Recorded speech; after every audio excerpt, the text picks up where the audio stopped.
Bonjour et bienvenue dans cette nouvelle vidéo. On se retrouve aujourd'hui pour le deuxième épisode de ma série sur la mise en place et la création d'un quiz. Si tu n'as pas vu la première vidéo, je t'invite à le faire parce que dans la première vidéo, j'explique vraiment déjà à quoi ressemble mon quiz, quel est le résultat du quiz et surtout, c'est vraiment les bases de la création de ce quiz.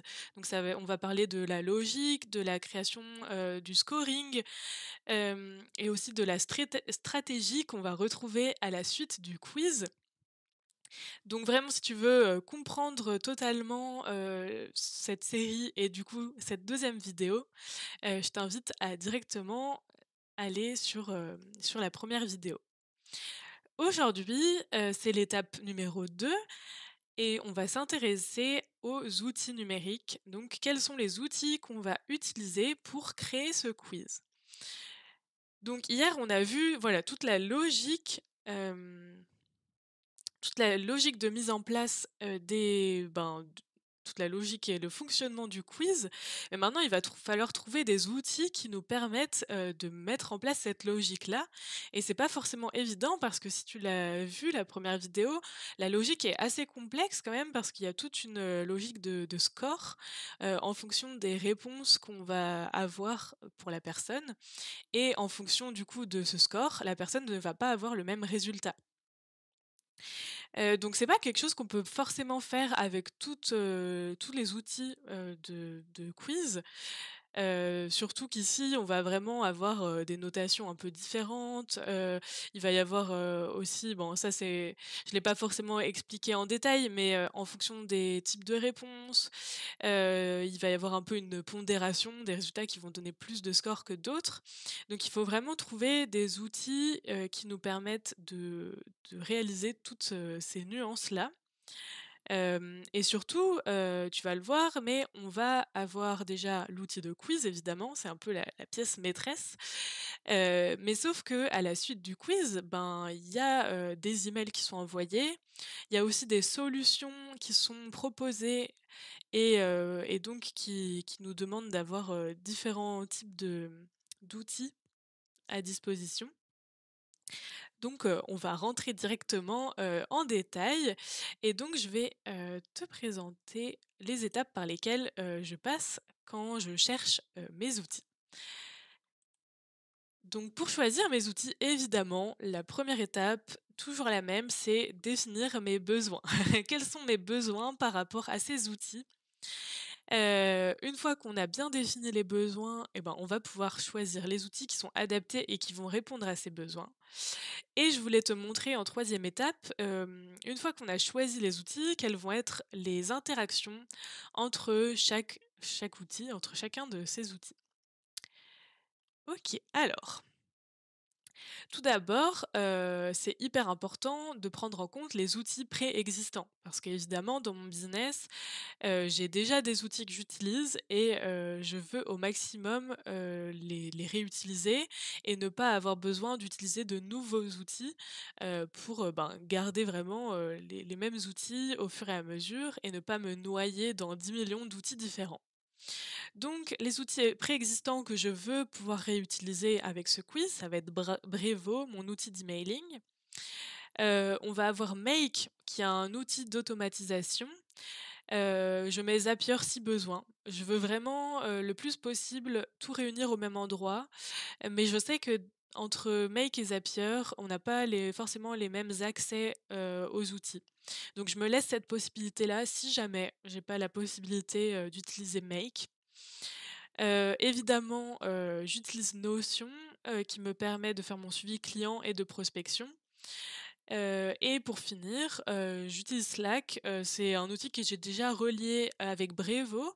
C'est-à-dire que dès que j'ai des inscriptions à des masterclass, à des, produits qui vont être gratuits, j'ai des notifications d'inscription. Donc c'est déjà quelque chose que j'ai mis en place, ben, forcément je veux réutiliser Slack pour les notifications d'inscription. Donc au final, l'outil dont je vais avoir besoin, pour ce quiz, ça va être l'outil de quiz parce que tous les autres outils, je les ai déjà. Mais, forcément cet outil de quiz, il va devoir, avoir la possibilité de s'intégrer et de se relier avec tous ces outils que j'ai cités avant. Donc c'est le deuxième point que j'ai mis là, avoir la possibilité de créer des automatisations avec mes outils préexistants. Donc ça, c'est, on va dire, j'aurais dû le mettre en premier. Et ensuite, évidemment, je veux que ce quiz, cet outil de quiz, s'adapte au fonctionnement de scoring et de stratégie que j'ai mise en place et que je t'ai détaillé dans la première vidéo. Donc je veux pouvoir avoir, différentes, notes, en fonction de la technique, en fonction du ressenti, et je veux pouvoir, voilà, combiner ces notes-là, pouvoir, avoir un résultat différent en fonction des notes. Donc il faut vraiment quelque chose qui a, des fonctionnalités avancées dans la mise en place des scores. Et aussi, comme le quiz, c'est quelque chose qui est, que j'offre gratuitement, aux personnes, évidemment, j'ai pas envie d'investir énormément dans cet outil-là. Donc je voulais quelque chose qui soit gratuit ou peu cher.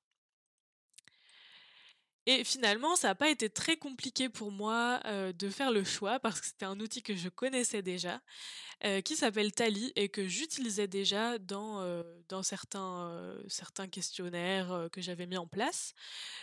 Tally, il a l'objectif, d'être gratuit, et de proposer des options payantes et surtout, il est extrêmement complet. Il est vraiment facilement adaptable, on peut faire, des milliers de choses différentes avec Tally et donc pour moi, c'était, vraiment la solution idéale.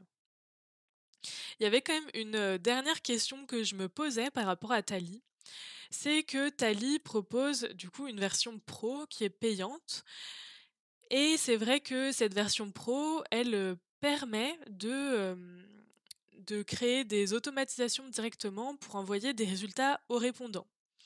Ça, c'est une chose qu'on ne peut pas faire avec la version gratuite, mais qui est possible avec la version pro et comme évidemment, moi, je veux envoyer un guide à la fin, du questionnaire pour que les personnes puissent, recevoir l'explication de leurs résultats.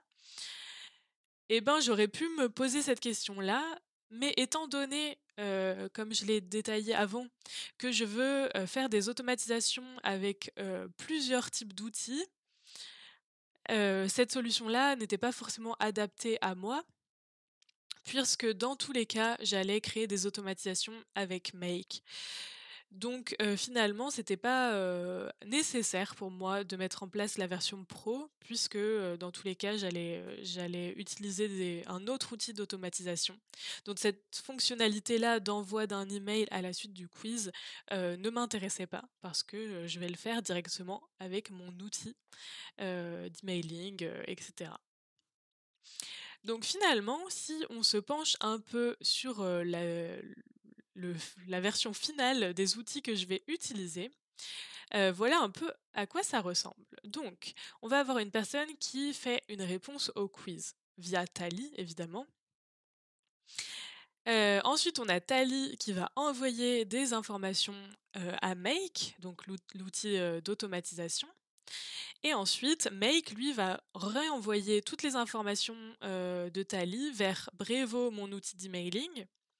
Et c'est ensuite Brevo qui, par de nouvelles automatisations, va envoyer les emails, les guides, et cetera. Donc, on va dire que, les outils principaux, c'est vraiment Tally, Make et Brevo. Après, moi j'ai rajouté Notion parce que je souhaite mettre à jour mon CRM, en fonction des réponses que j'obtiens et évidemment Slack, pour recevoir une notification quand la personne, répond quand il y a une nouvelle personne qui répond au quiz, comme ça me permet de voir qu'il y a une nouvelle personne qui a répondu au quiz et ça me permet aussi d'avoir, la notification avec le nom de la personne mais aussi son résultat. Donc je vois par exemple, je sais pas, Léa a répondu et Hermione parce que oui, il y a une réponse qui propose le profil d'Hermione. Donc c'est assez amusant de voir les réponses que je peux obtenir au fur et à mesure. Donc voilà un peu pour, la logique des outils que je vais utiliser pour mettre en place ce quiz. N'hésitez pas à me dire si vous avez des questions sur, les outils, sur, les automatisations peut-être que vous n'avez pas forcément tout compris. Mais dans tous les cas, on va aller vraiment dans le détail de tout ça dans les prochains épisodes. Donc, voilà, je vous invite à poser toutes vos questions si vous en avez et surtout on se retrouve dans le prochain épisode où là, on va vraiment, rentrer dans l'outil Tally. Je vais vous montrer comment Tally fonctionne et aussi, ben, vous montrer comment, à quoi ressemble, mon quiz dans Tally. Quelles sont, toutes les choses que j'ai mises en place pour avoir, les résultats, les scores, les questions et cetera. Donc on se retrouve très vite, dans la prochaine vidéo.